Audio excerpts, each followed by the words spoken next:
नमस्कार, मैं हूं प्रिया। आज है 7 अगस्त। खबरों की तरफ बढ़ने से पहले एक नजर सुर्खियों पर। बिहार कैबिनेट की बैठक में 19 एजेंडों पर लगी मुहर। कुछ पाबंदियों के साथ आज से खुलेंगे सभी स्कूल। बिहार पंचायत चुनाव में नहीं कर सकेंगे नोट का इस्तेमाल। बिहार में घटिया अनाज देने वालों की अब खैर नहीं। IDBI ने स्नातकों के लिए निकाली भर्तियां। अब चले बढ़ते हैं बिहार की 25 बड़ी खबरों की ओर विस्तार से। कुछ पाबंदियों के साथ आज से खुलेंगे सभी स्कूल। आज से कक्षा 9वीं 10वीं के सभी स्कूल एक बार फिर से खुलने वाले हैं। हालांकि स्कूल खोलने को लेकर शिक्षा विभाग ने गाइडलाइन जारी की है, जिसके तहत किसी भी दिन स्कूल प्रशासन के छात्रों की 50% मौजूदगी ही सुनिश्चित करनी होगी। इसके साथ ही शिक्षा विभाग ने बंद स्कूल और उच्च शिक्षण संस्थानों के साथ कोचिंग संस्थान को खोलने के लिए SOP जारी कर दिया है। इसके अलावा हैंड सैनिटाइजर, मास्क और साफ सफाई की पूरी व्यवस्था स्कूल प्रबंधन को करनी होगी। वहीं जिन स्कूलों में ज्यादा बच्चे नामांकित है उन्हें 2 पाली में संचालित करने का निर्देश जारी किया गया है। स्कूल की कक्षाओं में 2 बच्चों के बीच 6 फीट की दूरी के साथ साथ किसी भी ऐसे आयोजन से बचने की सलाह दी गई है। इसके साथ ही एक अन्य महत्वपूर्ण निर्णय के मुताबिक सरकारी प्रारंभिक विद्यालय में मिड डे मील फिलहाल बंद रहेगा।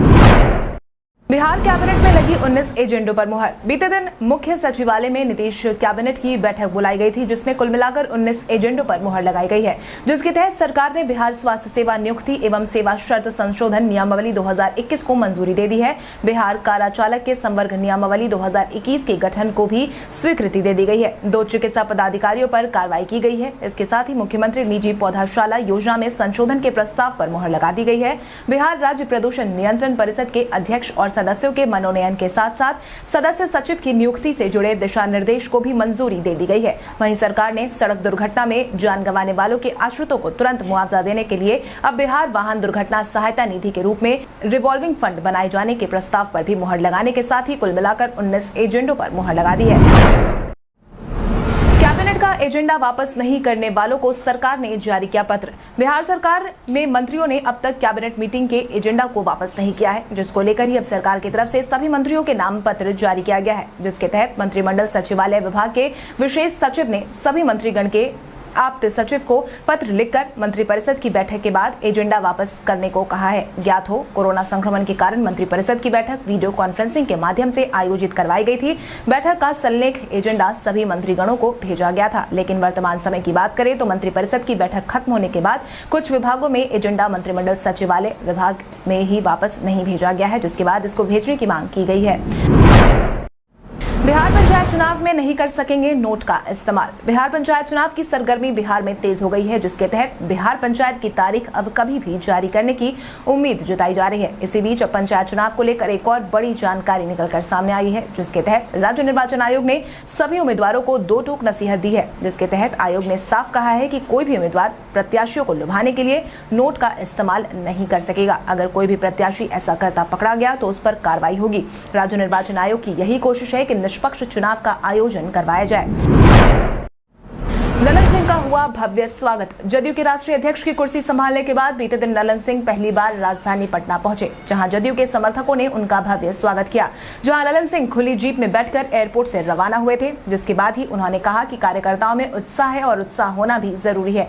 आपको बता दें, राष्ट्रीय अध्यक्ष ललन सिंह के स्वागत के लिए पटना एयरपोर्ट से लेकर पार्टी कार्यालय तक जदयू नेताओं ने पूरी तैयारी की थी। बड़ी संख्या में कार्यकर्ताओं का हुजूम एयरपोर्ट से उनके साथ पार्टी कार्यालय तक आया था। आपको ये भी बता दें कि ललन सिंह को मुख्यमंत्री नीतीश कुमार का करीबी माना जाता है। इतना ही नहीं, ललन सिंह ने राष्ट्रीय अध्यक्ष की कुर्सी संभालते ही नया इतिहास दर्ज किया है, जिसके तहत अध्यक्ष की कुर्सी पर बैठने वाले वो पहले स्वर्ण नेता बने। स्कूल नहीं जाने वाले शिक्षकों पर अब होगी कार्रवाई। 11वीं 12वीं के स्कूल खोल दिए गए हैं। हालांकि कोरोना के कारण छात्रों की मौजूदगी में कमी आई है, लेकिन हैरान करने वाली बात यह है कि छात्रों के साथ साथ शिक्षक भी स्कूल से गायब होने लगे हैं। इस मामले के संज्ञान में आने के बाद अब शिक्षा विभाग ने कार्रवाई करने का ऐलान किया है, जिसके तहत शिक्षा विभाग ने सभी जिला शिक्षा पदाधिकारियों को आदेश दिया है कि वो हर दिन उच्च माध्यमिक विद्यालयों की जानकारी हासिल करें और छात्रों और शिक्षकों की उपस्थिति की पूरी रिपोर्ट निदेशालय को उपलब्ध करवाए। ज्ञात हो, जिलों के डीएम की तरफ से यह शिकायत मिली थी कि 12 जुलाई से 11वीं और 12वीं क्लास के छात्रों के लिए स्कूल खोलने के बाद भी 50% स्टूडेंट नहीं पहुंच रहे हैं, साथ ही कई शिक्षक भी नहीं आ रहे हैं। बिहार में 9 अगस्त तक बारिश को लेकर जारी हुआ अलर्ट। मौसम विभाग की तरफ से मिली जानकारी के अनुसार बिहार के कई जिलों में 9 अगस्त तक बारिश को लेकर अलर्ट जारी किया गया है। इतना ही नहीं, इस बाबत भारतीय मौसम विज्ञान विभाग ने भी चेतावनी जारी की है, जिसके तहत अगले 5 दिनों के अंदर पश्चिम बंगाल, उड़ीसा, झारखंड और बिहार में व्यापक से भारी बारिश की चेतावनी जारी की गई है। जिसके तहत ही मौसम विज्ञान केंद्र ने भी बिहार के कई जिलों में बारिश को लेकर अलर्ट जारी किया है। इस दौरान बारिश के आसार बनता देख सभी लोगों से घरों में रहने की अपील भी की गई है। आज बिहारी पहचान में हम बात करेंगे विनीत कुमार की। विनीत कुमार का जन्म बिहार की राजधानी पटना में हुआ था। विनीत कुमार एक भारतीय फिल्म अभिनेता है। राष्ट्रीय नाट्य विद्यालय के अनुभवी अभिनेता को हिंदी, अंग्रेजी और तेलुगु भाषा की फिल्मों और टेलीविजन में उनके कामों के लिए जाना जाता है। उन्हें मसान, द्रोहकाल, कच्चे धागे, अक्स, ये दिल, सोच और शूल जैसी फिल्मों में उनके काम के लिए जाना जाता है। उनके हॉलीवुड असाइनमेंट में लिन कॉलिंस के साथ भी return to Rajapur, Bhopal, Martin Sheen और मिशा बार्टन के साथ बारिश के लिए प्रार्थना ऐसी फिल्में शामिल है। उन्होंने कई तेलुगु, तमिल और भोजपुरी फिल्मों में भी काम किया है। उन्हें तेलुगु फिल्म विक्रम मार्कुडू में भी काम करने के लिए आलोचनात्मक प्रशंसा मिली थी। आईडीबीआई ने स्नातकों के लिए निकाली भर्तियां। रोजगार की तलाश कर रहे युवाओं के लिए अहम सूचना। आईडीबीआई ने हाल ही में स्नातक उम्मीदवारों के लिए नौकरी का सुनहरा अवसर प्रदान किया है, जिसके तहत आईडीबीआई बैंक ने देश भर में स्थित अपने विभिन्न ब्रांचों और ऑफिस में एग्जीक्यूटिव के पदों पर भर्ती के लिए विज्ञापन जारी किया है, जिसके तहत कुल मिलाकर 920 एग्जीक्यूटिव पदों पर भर्ती के लिए योग्य उम्मीदवारों से आवेदन आमंत्रित किए जा रहे हैं। इन पदों के लिए शैक्षणिक योग्यता की बात करें तो इच्छुक उम्मीदवार किसी मान्यता प्राप्त विश्वविद्यालय या अन्य उच्च शिक्षा संस्थान से किसी भी विषय में न्यूनतम 55% अंकों के साथ स्नातक होना चाहिए। इच्छुक और योग्य उम्मीदवार आधिकारिक वेबसाइट idbibank.in पर जाकर 18 अगस्त तक आवेदन कर सकते हैं। दिल में छेद वाले बच्चों का होगा मुफ्त में इलाज। स्वास्थ्य विभाग की तरफ से जन्मजात दिल में छेद जैसी गंभीर बीमारी से जूझ रहे मासूमों के इलाज के लिए खास पहल की गई है। इससे इन मासूमों को एक नई जिंदगी मिल जाएगी। इस बाबत स्वास्थ्य विभाग की तरफ से 6 और 7 अगस्त को 2 दिवसीय स्वास्थ्य जांच शिविर आयोजित करने का ऐलान पहले ही किया गया था, जिसके तहत 6 अगस्त को IGIC और 7 अगस्त को IGIMS में आयोजित इस जांच शिविर में राज्य भर में सामने आए दिल में छेद वाले गंभीर बीमारी से जूझ रहे मासूमों के स्वास्थ्य की जांच श्री सत्य साई हृदय अस्पताल अहमदाबाद के विशेषज्ञ करेंगे। पटना में होगी साप्ताहिक बंदी। बिहार में कोरोना संक्रमित मरीजों की संख्या में हो रही कमी को ध्यान में रखते हुए अब धीरे धीरे कई पाबंदियों में छूट दी जा रही है, तो वहीं कई चीजों में नई पाबंदियां लगा दी गई है। आपको बता दें कि पटना जिले में रविवार को साप्ताहिक बंदी रहेगी। इस दिन आवश्यक सामग्रियों की ही दुकानें खुलेंगी। इसके अलावा सभी तरह की दुकानें बंद रहेंगी। इसको लेकर पटना के जिलाधिकारी डॉक्टर चंद्रशेखर सिंह ने गृह विभाग के निर्देश के आलोक में आदेश जारी कर दिया है। इसके साथ ही ये भी कहा गया है कि सभी दुकानों को सप्ताह में 6 दिन खोलने की अनुमति दी गई है। ये सभी दुकानें शाम के 7 बजे तक बंद हो जाएंगी। इसके साथ ही पटना के जिलाधिकारी ने यह भी साफ कहा है कि विभिन्न व्यावसायिक संगठनों से सहमति लेने के बाद बंद का फैसला लिया गया है। इसका अनुपालन जरूर कराया जाएगा। जिला स्तर पर उड़न दस्ता का भी गठन किया गया है। बिहार पर बढ़ा 10,000 करोड़ का अतिरिक्त बोझ। हाल ही में महालेखाकार के स्तर से बिहार में विकास कार्यों को लेकर रिपोर्ट जारी की गई थी। इस रिपोर्ट के आधार पर ही सरकार का ध्यान आकर्षित करवाया गया है, जिसमें ऐसे प्रोजेक्ट का उल्लेख किया गया है जिनका काम समय पर पूरा नहीं किया गया है। इसके कारण बिहार सरकार के खजाने पर करीब 10,000 करोड़ का बोझ बढ़ गया है। साथ ही इन प्रोजेक्ट की निर्धारित निर्माण लागत भी 2.5 से 3 गुना तक बढ़ गई है। इसमें मुख्य रूप से Ganga pathway, Abdul Kalam science city, Lohia पथ चक्र और महात्मा गांधी सेतु के अलावा कुछ महत्वपूर्ण NH की योजनाएं भी शामिल है। इसमें पटना शहर में दीघा घाट से दीदारगंज तक बन रहे गंगा पाथवे की शुरुआती कीमत करीब 1,700 करोड़ रुपए रखी गई थी, जो कि अब 3,400 करोड़ रुपए हो गई है। पंचायत चुनाव को लेकर नया प्रस्ताव हो सकता है तैयार। बीते दिन प्रशासनिक भूल के कारण पंचायत चुनाव को लेकर जारी किए गए प्रस्ताव का आधिकारिक पन्ना लीक हो गया था। फिर क्या था, पंचायत चुनाव की तारीख की खबरें लगातार वायरल होने लगी। फिर आनन फानन में विभाग ने विभागीय जांच का आदेश जारी किया है। साथ ही विभाग ने नए सिरे से दोबारा प्रस्ताव तैयार करने के संकेत दिए हैं। अगर ऐसा हुआ तो राज्य निर्वाचन आयोग को नई तारीख के साथ नए प्रस्ताव को पेश करना होगा। आपकी जानकारी के लिए आपको बता दें कि राज्य निर्वाचन आयोग ने 3 अगस्त को ही पंचायती राज विभाग को चुनाव से जुड़ा प्रस्ताव तैयार कर भेजा था। इस प्रस्ताव में 10 चरणों में चुनाव कराने की बात कही गई थी। इसके साथ ही 20 सितंबर से 25 नवंबर के बीच चुनाव संपन्न कराए जाने की खबरें लीक हुई थी। एसएससी सीजीएल स्किल टेस्ट की जारी हुई तारीख। कर्मचारी चयन आयोग ने कंबाइंड ग्रेजुएट लेवल परीक्षा 2019 के स्किल टेस्ट की डेट को जारी कर दिया है। एसएससी सीजीएल 2019 समेत कुल 4 परीक्षाओं की तारीख घोषित की गई है, जिसमें SSC junior engineer paper 2, SSC MTS paper 1, SSC stenograph grade C और डी परीक्षा 2019 का स्किल टेस्ट भी शामिल है, जिसके तहत सीजीएल 2019 परीक्षा के अभ्यर्थियों का स्किल टेस्ट 15 और 16 सितंबर 2021 को होगा। एसएससी सीजीएल 2019 में भाग लेने वाले अभ्यर्थी आयोग की वेबसाइट ssc.nic.in पर जाकर सारी जानकारी ले सकते हैं। बिहार में घटिया अनाज देने वालों की अब खैर नहीं। बिहार सरकार बिहार में घटिया अनाज देने वालों पर नकेल कसने वाली है। इसको लेकर खाद्य एवं उपभोक्ता संरक्षण मंत्री लेसी सिंह ने पदाधिकारियों को निर्देश दिया कि राशन कार्डधारियों को घटिया अनाज देने की शिकायत मिलने पर तत्काल कार्रवाई करें। इसके साथ ही उन्होंने शिकायत मिलने के 24 घंटे के अंदर ही मामले पर सुनवाई करने का आदेश जारी किया है। इसके साथ ही उन्होंने ये भी साफ कहा है कि अगर अनाज खराब पाए जाते हैं तो 24 घंटे के अंदर अनाज बदलकर गुणवत्तापूर्ण अनाज डीलर को मुहैया कराया जाए। मंत्री लेसी सिंह के आदेश के अनुसार अब सभी जिला आपूर्ति पदाधिकारी महीने में अपने क्षेत्र के 3% जन वितरण प्रणाली की दुकानों का भौतिक सत्यापन करेंगे। आज से 2 रेल रूटों पर फिर से दौड़ेगी 2 मेमू पैसेंजर ट्रेन। यात्रीगण कृपया ध्यान दें। यात्रियों की सहूलियत को ध्यान में रखते हुए रेलवे की तरफ से आज से एक बार फिर से पैसेंजर मेमू ट्रेनों का परिचालन शुरू होने वाला है। Pataliputra Barauni MEMU passenger special आज से अगले आदेश तक प्रतिदिन पाटलिपुत्र से बरौनी जंक्शन पहुंचेगी। वहीं Barauni Pataliputra MEMU passenger special आज से अगले आदेश तक प्रतिदिन बरौनी जंक्शन से पाटलिपुत्र पहुंचेगी। वहीं Pataliputra Patna MEMU passenger special आज से अगले आदेश तक प्रतिदिन पाटलिपुत्र से पटना पहुंचेगी और Patna Pataliputra MEMU passenger special आज से अगले आदेश तक प्रतिदिन पटना से पाटलिपुत्र पहुंचेगी। कांस्य पदक अपने नाम करने वाले हॉकी टीम के बिहारी खिलाड़ी को मुख्यमंत्री ने दी बधाई।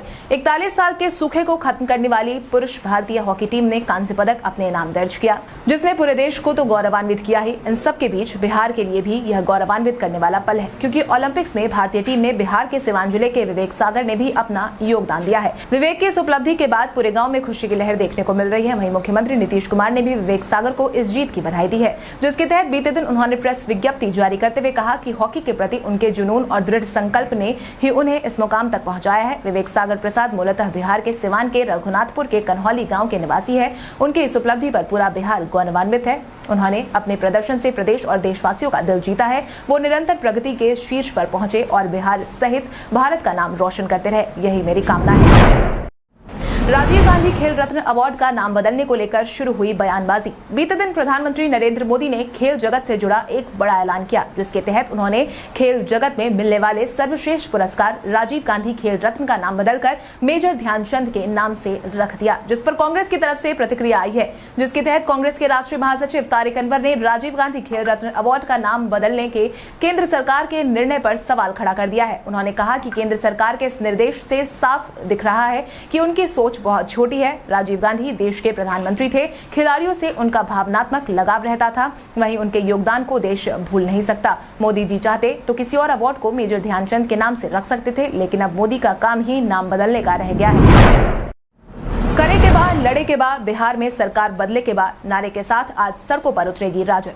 जातीय जनगणना की मांग को लेकर आज राजद अपने विरोधाभास शुरू करने वाली है। इसको लेकर बीते दिन ही राजद ने करे के बाद लड़े के बाद बिहार में सरकार बदले के बाद का नारा दिया है, जिसके बाद बिहार की राजनीति में बीते दिन से ही हलचल देखने को मिल रही है। इसको लेकर शुक्रवार को तेजस्वी यादव ने वीडियो को सोशल मीडिया पर पोस्ट कर लिखा है, कामयाबी की राह पर आगे बढ़ना है तो इस नाकामयाब सरकार से अपने हक के लिए लड़ना है। हर जीवन का बंधन हो, हर जीवन के हक और अधिकार के लिए मरते दम तक हम लड़ाई लड़ेंगे और जीतेंगे। ज्ञात हो राजद जातीय जनगणना का जोर शोर से समर्थन कर रहा है। चिराग पासवान ने ललन सिंह को तोड़ने में बताया माहिर। लोजपा के राष्ट्रीय अध्यक्ष चिराग पासवान आए दिन सरकार के खिलाफ बयानबाजी करते रहते हैं। इसी कड़ी में अब चिराग ने जदयू के नवनियुक्त राष्ट्रीय अध्यक्ष ललन सिंह पर निशाना साधा है, जिसके तहत उन्होंने कहा कि जदयू के राष्ट्रीय अध्यक्ष ललन सिंह को जोड़ने का अनुभव है या नहीं ये वो नहीं जानते, लेकिन तोड़ने का अनुभव तो उन्हें जरूर है। लोजपा को तोड़ने में उनकी अहम भूमिका रही है। इसके साथ ही उन्होंने ललन सिंह के उस बयान पर भी टिप्पणी की है जिसमें उन्होंने कहा था कि उनके सामने कोई नहीं टिक सकता है, जिस पर ही चिराग ने कहा कि ललन सिंह पहले खुद सोचे कि वो अपनी पार्टी में कैसे जुड़े हुए हैं। जातीय जनगणना के मुद्दे पर जदयू ने खेला बड़ा दांव। इन दिनों बिहार में जातीय जनगणना का मुद्दा गरमाया हुआ है। वहीं इस बीच जदयू ने इस मुद्दे को लेकर बड़ा दांव खेला है, जिसके तहत जदयू के सांसद सुनील कुमार पिंटू ने बड़ी बात कह दी है। उन्होंने कहा कि यदि केंद्र सरकार नहीं करवाएगी तो बिहार सरकार अपने खर्च पर जातीय जनगणना करवाएगी। हालांकि यह फैसला मुख्यमंत्री नीतीश कुमार को लेना है कि राज्य में जातीय जनगणना कब और कैसे करवाई जाएगी। केंद्र अगर राज्यों को जातीय जनगणना कराने के अधिकार देने का बिल लाती है तो अच्छी बात है, अन्यथा बिहार सरकार अपने स्तर से जातिगत जनगणना कराने की तैयारी में है। भारत के इतिहास में आज की तारीख कई कारणों से दर्ज। भारत के इतिहास में आज की तारीख कई कारणों से अहम मानी जाती है। भारतीय राष्ट्रीय कांग्रेस में 1905 में ब्रिटिश वस्तुओं का बहिष्कार किया गया। मुंबई नगर निगम को 1947 में बिजली और परिवहन व्यवस्था औपचारिक रूप से हस्तांतरित हुई। 1905 में कलकत्ता के टाउन हॉल में स्वदेशी आंदोलन की घोषणा हुई। भारत के प्रसिद्ध विद्वान वासुदेव शरण अग्रवाल का जन्म 1904 को हुआ था। प्रसिद्ध भारतीय कृषि वैज्ञानिक MS स्वामीनाथन का जन्म 1925 को आज ही के दिन हुआ था। हिंदी फिल्मों के प्रसिद्ध गीतकार गुलशन बावरा का निधन 1909 में आज के दिन हुआ था। तमिलनाडु राजनीति के भीष्म पितामह करुणानिधि का 2018 में निधन आज के दिन हुआ था। सीबीएसई के 10वीं के रिजल्ट को लेकर उठे बवाल के बाद बोर्ड ने जारी किया नया पोर्टल। हाल ही में सीबीएसई के 10वीं कक्षा की परीक्षा परिणाम की घोषणा की गई थी। हालांकि जहां यह उम्मीद जताई जा रही थी कि परिणाम के बाद छात्र संतुष्ट रहेंगे, लेकिन छात्रों ने खूब बवाल काटा है। आलम यह है कि बिहार के अलग अलग जिलों में छात्रों ने प्रशासन का घेराव किया है। वहीं अब छात्रों की नाराजगी को देखते हुए सीबीएसई ने एक नया पोर्टल जारी कर दिया है, जिसमें अब छात्र रिजल्ट से जुड़ी सारी समस्याओं को दर्ज करवा सकते हैं। आपको बता दें, छात्रों का यह आरोप है कि नंबर देने में मनमानी हुई है, पैसे लेकर नंबर दिए गए हैं। साथ ही जिनके भी प्री बोर्ड में अच्छे अंक आए थे, उनके नंबरों को काट लिया गया है। आउट होने पर शुरू हुए हंगामे पर खुद रोहित शर्मा ने दिया जवाब। रोहित शर्मा टेस्ट क्रिकेट में भी सलामी बल्लेबाज के तौर पर अपनी पहचान बनाने में जुटे हैं। इंग्लैंड के खिलाफ खेले जा रहे मैच में भी देखने को मिला, जहां पर रोहित शर्मा ने 36 रनों की पारी खेली, जिसके बाद वो आउट हो गए। वहीं विकेट गिरने के बाद उन्होंने अपनी प्रतिक्रिया दी है, जिसके तहत उन्होंने कहा कि आपको शॉट खेलने के लिए तैयार रहना था, क्योंकि इंग्लैंड के गेंदबाज काफी कसी हुई गेंदबाजी कर रहे थे। ऐसे में जो गेंद आपके एरिया में आए उस पर आपको शॉट खेलना ही पड़ता है। मैं और KL राहुल जब क्रीज पर थे तो हम यही कर रहे थे। हम दोनों ने बात की थी कि अगर 1-2 शॉट लगाने का मौका मिलेगा तो हम उससे पीछे नहीं हटेंगे। ऐसा करने के दौरान अगर आप आउट हो जाते हैं तो निराश तो होती ही है, लेकिन अगर उस गेंद पर विकेट गिरने की बजाय बाउंड्री मिल जाती, तो अगर बॉल थोड़ा इधर उधर होता तो कुछ भी हो सकता था।